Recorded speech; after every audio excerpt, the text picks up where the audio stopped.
Alta afluencia de visitantes, pero sen aglomeracións na fin de semana do Albariño 2020. Dende o Concello agradecen o bo comportamento dos veciños e dos locais de ocio nocturno. A policía só rexistrou 18 denuncias. Que tal? Boas noites. Ningunha das sancións impostas foi aos locais de ocio nocturno. De seguido ampliamos, pero antes, titulares. A Garda Civil desmantelou en Boiro un laboratorio clandestino que elaboraba xel desinfectante con aguardente. Hai 2 detidos. Un traballador da empresa Docen sufriu unha caída dunha altura de máis de 2 metros. O home tivo que ser atendido pola posible rotura dun nocello. O BNG de Ribeira critica o escurantismo do goberno na licitación da escola infantil. Os nacionalistas apostan pola xestión directa do servizo. O cociñeiro Pepe Solla é o pregoeiro das festas da Peregrina de Pontevedra. O chef foi elixido polo goberno municipal valorando a súa traxectoria profesional, pero tamén a súa solidariedade que mostrou durante a pandemia. A Policía Nacional de Ribeira busca dende este sábado a unha parella que marchou da comarca do Barbanza sen someterse ás probas diagnósticas do coronavirus. A moza acudiu ao centro sanitario de Ribeira cando comezou a sentirse mal. Ao presentar síntomas compatibles co COVID, o persoal médico decidiu realizarlle unha PCR. Sen embargo, a paciente e o seu acompañante marcharon antes de someterse á proba, polo que se activou o protocolo para tentar localizalos. Sanidade notificou o caso ás forzas de seguridade e ao servizo de epidemioloxía. Trátase dunha parella de orixe belga que chegou á comarca en caravana procedente de Portugal.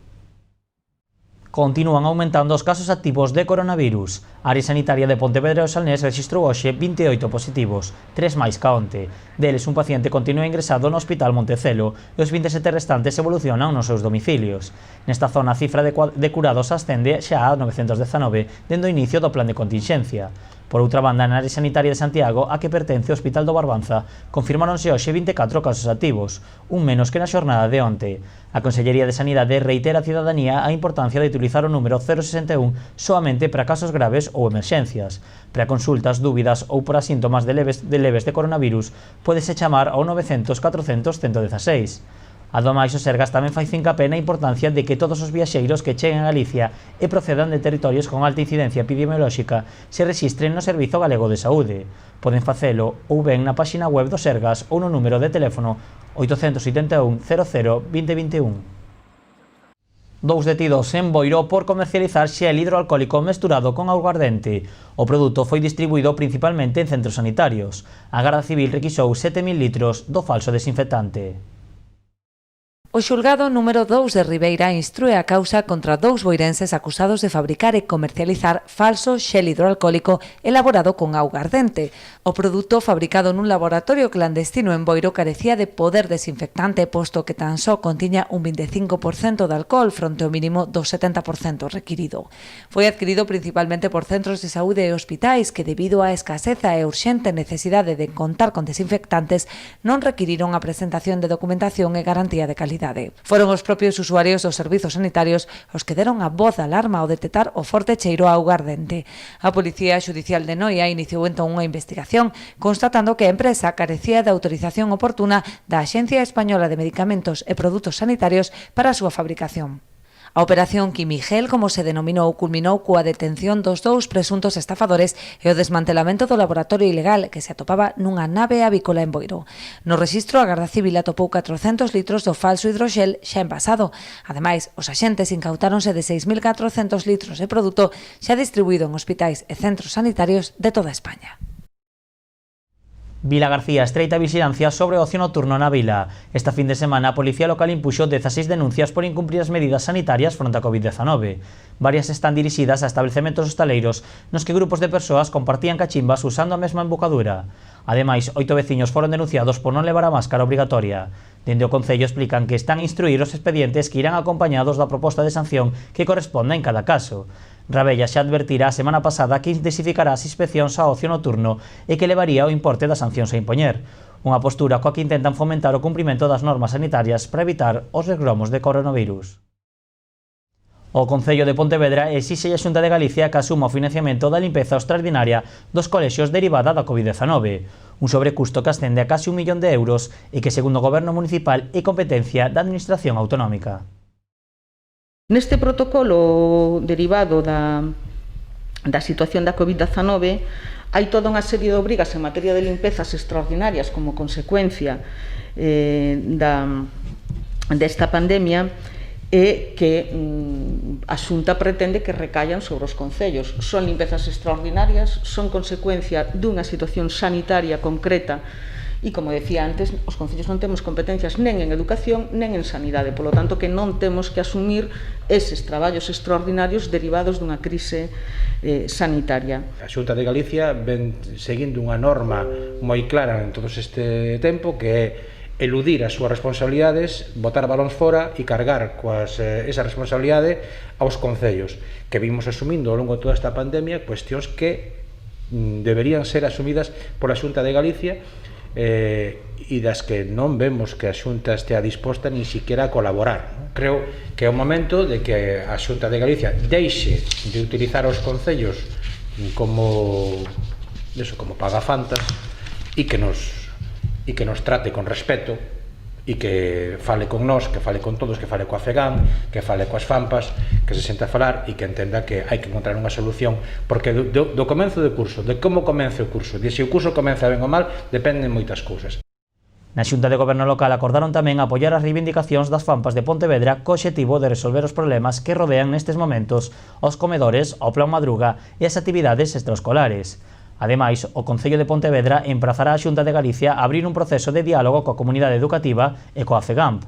A Corporación Municipal cree que é necesario que haxa maior comunicación entre os colectivos implicados para garantir o correcto funcionamento do vindeiro curso escolar.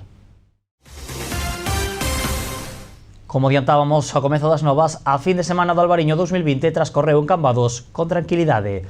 O Goberno agradeceu o bo comportamento dos veciños e dos locais de ocio nocturno, durante a que consideraban a semana máis difícil do verán. De feito, a policía só realizou 18 denuncias e tivo que intervir nunha festa privada. Extremaronse as precaucións e reforzáronse os controis, pero finalmente a fin de semana do Albariño 2020 transcorreuse en incidencias importantes. Ata a mañá do domingo só se contabilizaron 18 infraccións. Nos entendemos que a cidadanía cambadesa entendeu, comprendeu perfectamente, non, que había que controlar esas ansias de festa, que había que evitar as masificacións, e estamos moi satisfeitos polo comportamento dos veciños e de veciñas de Cambados en xeral, pelo comportamento tamén polos locais de hostelería e do ocio nocturno, non? Foi, creo que, un balance donde a responsabilidade e o civismo foi o que imperou. Dúas das sancións foron en 2 locais por exceder o número de mesas autorizadas nas terrazas, 10 por non utilizar a máscara e 2 máis por consumir bebidas alcohólicas na rúa. Ademais, 4 condutores foron denunciados nos controis de alcoholemia. Ningún local de ocio nocturno foi sancionado, co cal é de agradecer o comportamento tamén dos responsables do ocio nocturno de Cambados. En todo Albariño hubo 10 denuncias por non utilizar mascarilla e hubo solamente 2 denuncias por consumo de alcohol na rúa. Algúnha festa privada, pero non se chegou a sancionar. Hubo unha festa privada de feito aquí no centro de Cambados, pero que non había máis de 25 persoas e gardaban en sí, en fin, un comportamento tamén bastante bo, non? Cordal agradeceu a responsabilidade da veciñanza e, sobre todo, da mocidade, xa que conseguiron superar sen problemas importantes a que se consideraba a semana máis difícil do verán cambadés. Co cal, creo que dentro do goberno municipal fixemos o que tiñamos que facer, non? Dadas as circunstancias actual, e velar pola saúde de Cambados, dos cambadeses e das cambadesas, e conseguir estender este verán e non ter que cortar ou volver a unha fase, digamos, anterior das que xa tivemos que padecer durante a primavera. Precisamente para diminuir o posible efecto chamada, o Executivo decidiu non programar atraccións, concertos ou verbenas durante a semana pasada. Tamén neste Albariño 2020 xa coñecemos os 3 mellores albariños Rías Baixas da colleita 2019. O gañador foi un viño da zona do Ulla, Gudián, de Adegas Valdés. Completa o podio Noelia Bebelia, de Adegas San Salvador, de Soutomaior, e Pioneiro Macerato, da Adega de Portas, Viña Almirante. Os nomes fixéronse públicos nun acto só aberto a autoridades e medios de comunicación e que o conselleiro aproveitou para anunciar a posta en marcha dun préstamo Vendima dotado de 60 millóns de euros. O albariño gundián de Adegas Valdés é o mellor da colleita do 2019 en Rías Baixas. Así o recoñeceu o panel de cata que se encargou de valorar os que se presentaron a cata concurso do albariño 2020. Completan o podio Noelia Bebelia de Adegas San Salvador de Soutomaior e Pionero Macherato da Adega de Portas Viña Almirante. Hay una cooperativa pequeña, hay 3 vinos de 3 subzonas distintas, lo cual es también bueno que todo el mundo esté haciendo hoy vino de primera calidad y en definitiva yo creo que es una representación del buen trabajo que se está haciendo en la denominación de origen por parte de todas as bodegas. O anuncio dos 3 mellores albariños Rías Baixas do 2019 celebrouse onte en Cambados e foi completamente diferente a anos anteriores.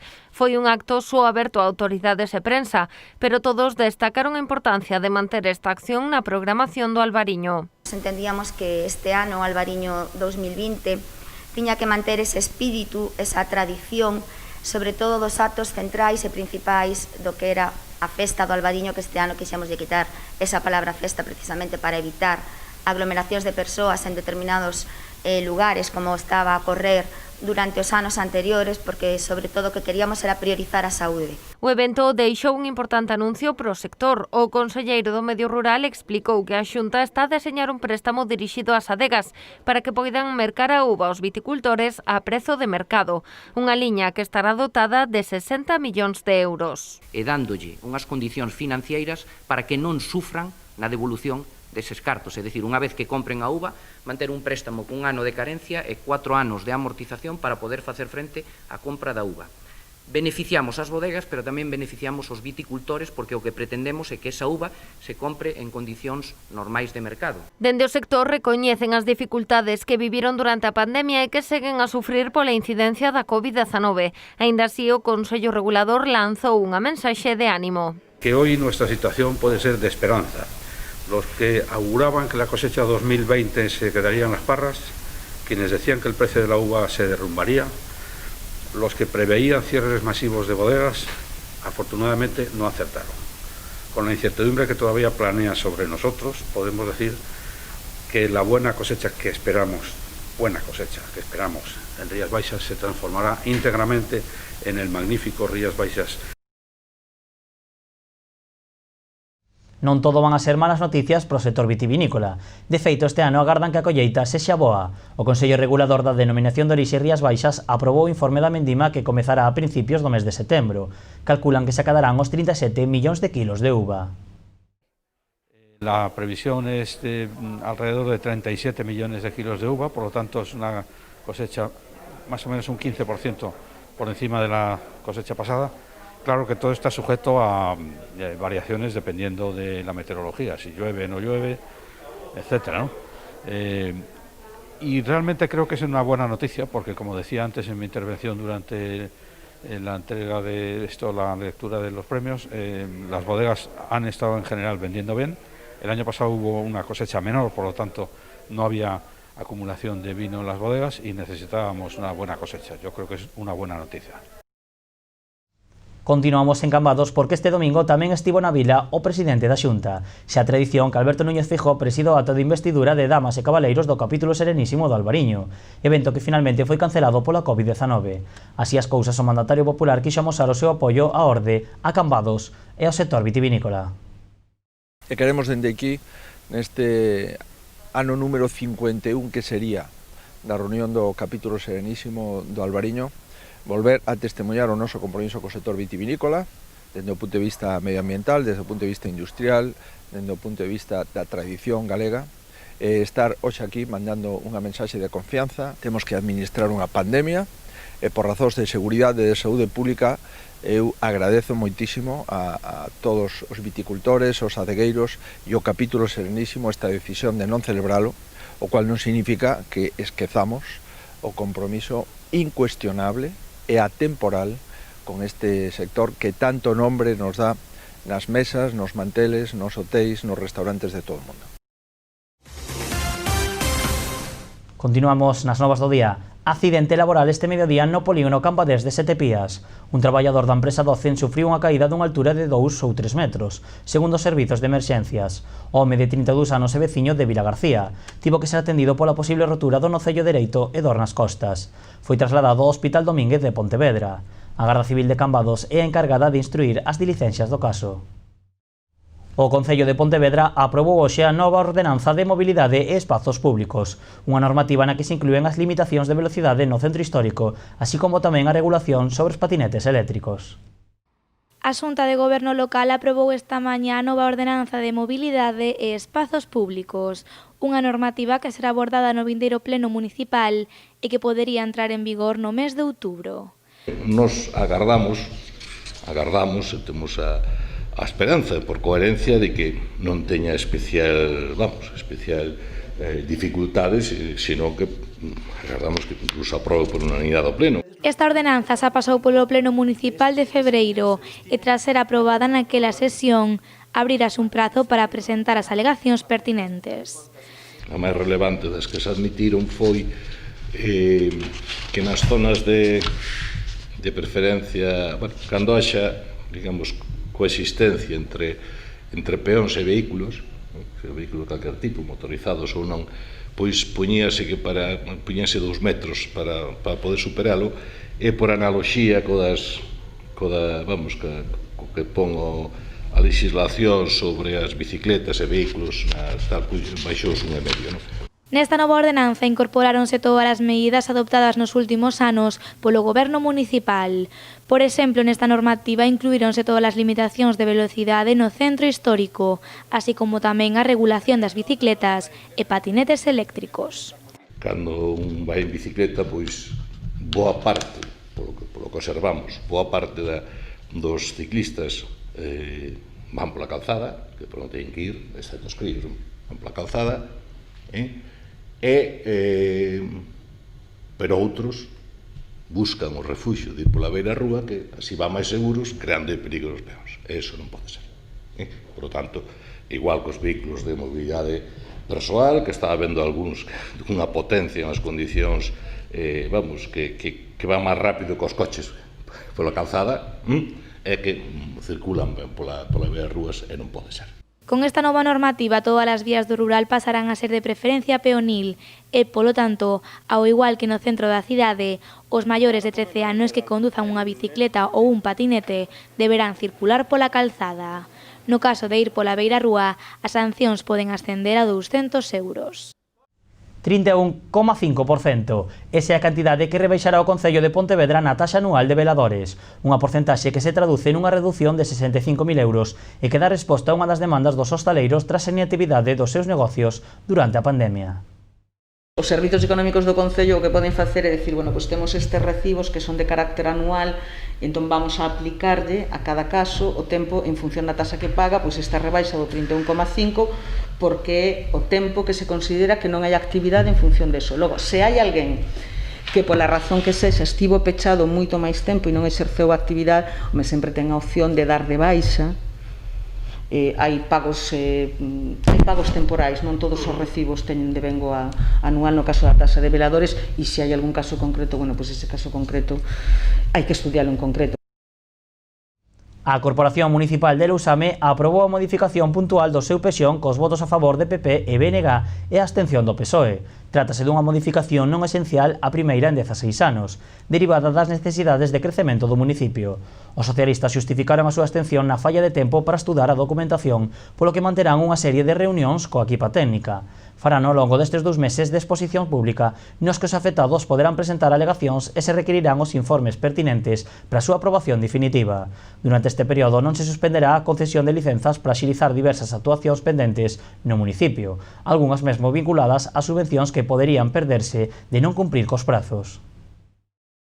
Tras o acondicionamento interior da estación de autobuses de Noia, iniciáronse os traballos de reforzo da cimentación do edificio. A actuación que inclúe tamén a mellora da eficiencia enerxética e illamento térmico ascende a 500.000 euros.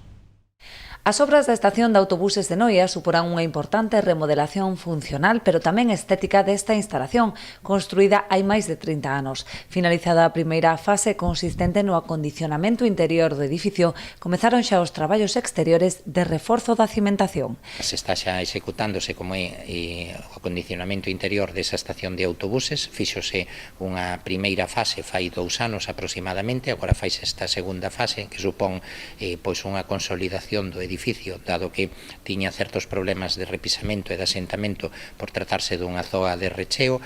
Con esta actuación se reforza esa cimentación e a soleira de cimentación do mesmo.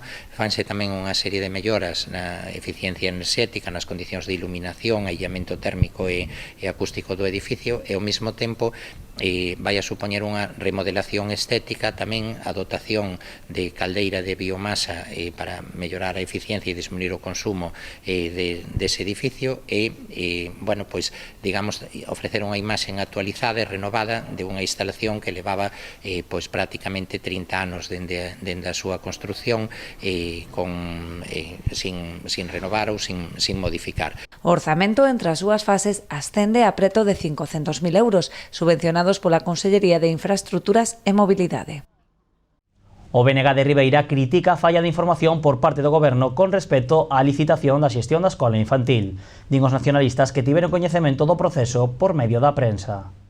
Malestar entre os nacionalistas de Ribeira tras coñecer a decisión do Goberno de sacar a licitación á xestión da escola infantil para o próximo curso. Critican a falla de información e escurantismo do Executivo, posto que, segundo denuncian, tiveron coñecemento pola prensa desta decisión, que consideran suporá unha privatización do servizo. A decisión, pois, afecta non só ao curso que ven, senón que se pode prorrogar ata 2024, o que supón que na práctica o servizo vai estar privatizado até 2024. E isto foi unha decisión tomada por parte do Concello de Ribeira de maneira unilateral e sen consultar a ningún grupo dos que integramos a Corporación Municipal. E para nós, para o Bloque Nacionalista Galego, iso non pode ser, sobre todo cando estamos nunha corporación na que o grupo de goberno non ten a maioría necesaria para tomar certas decisións, non? E consideramos que en aras á participación e a pluralidade democrática que hai neste Concello se debería ter tomado esa decisión polo menos en consenso cos restantes grupos da corporación e cando menos notificalo, porque o BNG enterouse pola prensa de que esta licitación saía pública logo. Os nacionalistas propoñen como alternativa unha xestión directa que redundaría nun importante aforro para as arcas públicas. Se esta decisión se tomase acorde a uns parámetros de participación e por parte dos outros grupos que integran a Corporación Municipal, desde logo o BNG tería optado pola xestión directa deste servizo, porque consideramos que a xestión directa redundaría nun aforro positivo para as arcas públicas fronte á xestión privada. Nós non temos ningún tipo de queixa con respecto á xestión privada por parte desta empresa. As traballadoras e traballadores que traballan nesta escola infantil son moi profesionais, pois xa nos teñen dado boas palabras deles, pero consideramos que a xestión directa por parte do Concello de Ribeira ia redundar nun aforro positivo para as arcas municipais e incluso se podería manter os mesmos postos de traballo ao largo de todo o ano, a pesar de que as matriculacións non chegasen a ser a dos outros anos. A Asamblea Local da organización estudará a toma de medidas con respecto a unha decisión que cualifican de atropelo democrático. As festas da Peregrina de Pontevedra xa teñen pregoeiro. O chef Pepe Solla será o encargado de poñer en marcha unha das festas máis atípicas dos últimos anos pola crise da Covid-19. O acto levarase a cabo este sábado ás 12 horas no palco de música da Alameda. El será o encargado de poñer en marcha as festas da Peregrina. O cociñeiro Pepe Solla converteuse hoxe no pregoeiro dunhas festas que quedarán na memoria de todos. Unha celebración diferente tras a crise da Covid, pero igual de importante para todos os pontevedreses. É unha das cousas máis bonitas que te pode pasar, non? Te pode pasar, sabes, que ao final que os teus veciños, que a xente que te rodea, que tal, que te chamen, que conte contigo, que te pidan cousas. Para mí é, un honor, encantado, e me sinto honrado eu haber sido escollido como pregoeiro, non? A Ademais de polo seu prestixio profesional, Pepe Solla foi elixido como pregoeiro deste ano polo seu labor durante o confinamento. O cociñeiro do Grupo 9 demostrou ter unha inmensa solidariedade axudando aos que máis o necesitaban no comedor de San Francisco. Pola súa propia personalidade, pola súa forma de ser, pois tivo un papel activo moi importante durante os peores momentos que vivimos co confinamento, traballando, porque é traballar, aínda que sexa de forma solidaria, é traballar ele e o seu equipo colaborando co comedor de San Francisco e demostrando, sendo unha das persoas que simplificou o comportamento solidario e responsable de toda a sociedade en eses momentos que vivimos tan duros e que agardamos que non teñamos que volver a vivir. O feito de que bueno, que durante a pandemia, durante eses tempos que foron realmente complicados e tal, ¿no? Axudáramos a un comedor social, que, pois me gustaría pensar que é dar pé para que máis xente e máis cousas nos fagamos un pouco conscientes de situacións que nese momento se agravaron, pero que non quere dicir que non hayan pasado, que non deixen de existir e que non deixe de haber. Entón, me parece que é moi importante tamén, bueno, ao final, esta situación nos dá visibilidade, ou nos deu visibilidade a moitos problemas que temos aí que a veces vivíamos casi de espaldas a eles, ¿no?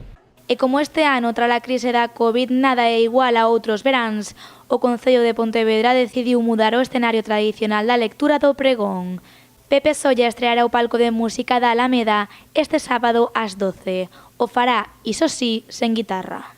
Me gusta, especialmente que se haya cambiado a ubicación por unha necesidade, pero recoñezo que o palco da música me parece moi bonito, entre outras cosas porque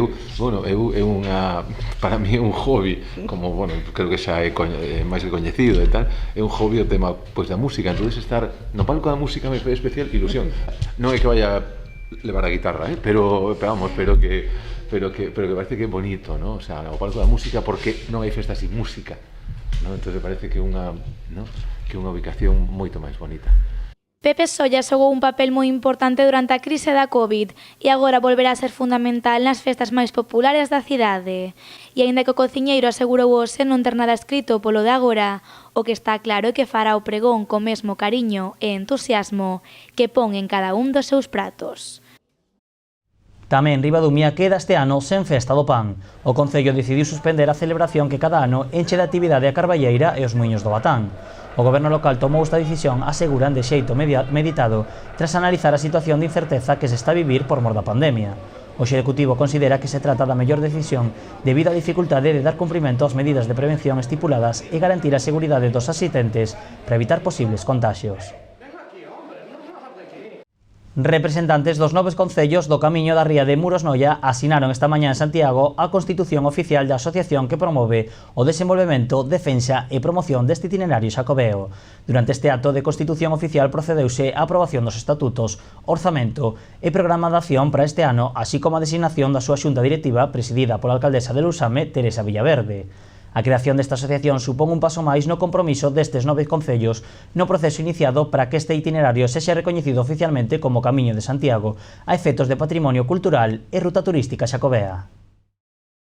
Pechamos aquí as novas do día, pero poden seguir a información a través da nosa páxina web e das nosas redes sociais de Twitter e Facebook.